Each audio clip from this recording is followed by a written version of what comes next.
মিথ্যে নাটক করে সুধার পরিচয় সামনে এনে সিঁদুর দিয়ে কাছে টেনে নিল তেজ। শুভ বিবাহ আগামী পর্ব 9 জুলাই। হ্যালো বন্ধুরা, আমি চন্দনা, আমার চ্যানেলে স্বাগতম। সর্বশেষ সংবাদ আপডেট পেতে দয়া করে চ্যানেলটি সাবস্ক্রাইব করুন এবং বেল আইকনটি টিপুন। তেজের চোখে জল। সামনে দাঁড়িয়ে সুধা, চোখে তীব্র আত্মবিশ্বাস, ঠোঁটে একটা ধৃতা। হলরুমে সবার দৃষ্টি তখন তাদের দিকে। 3 মাস আগেই তেজ আর সুধার দেখা। অফিসে নতুন জয়েন করা সুধা তার জ্ঞানে, বুদ্ধিমত্তায় আর আচরণে একেবারে আলাদা। তেজ ধীরে ধীরে মুগ্ধ হয়ে পড়ে। একদিন সাহস করে প্রস্তাব দেয়, সুধাও সম্মতি দেয়, কিন্তু বলে আমার কিছু বলার আছে, আমি সময় হলে বলবো।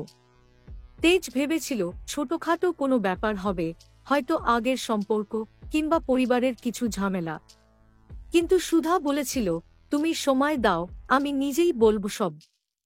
বিয়ের আগের দিন যখন বাড়িতে সবকিছু প্রস্তুত, অতিথিরা আসতে শুরু করেছে, তখন সুধা সবাইকে সামনে ডেকে নেয়। তেজ পাশে বসে। সুধা বলে, আমি সত্য লুকাতে পারি না। আমি একজন সিঙ্গেল মাদার। আমার একটি 6 বছরের মেয়ে আছে। আমি আগে বিবাহিত ছিলাম।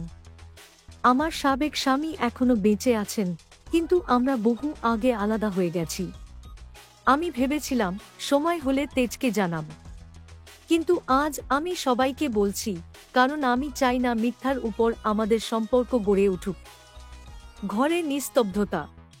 তেজের মা চিৎকার করে উঠে, এ কি শুনছি? আমাদের পরিবারের ছেলের জন্য এই মেয়েকে খুঁজে পেয়েছিলে? কেউ ফিসফিস করে, কেউ গর্জে ওঠে। কিন্তু তেজ চুপ।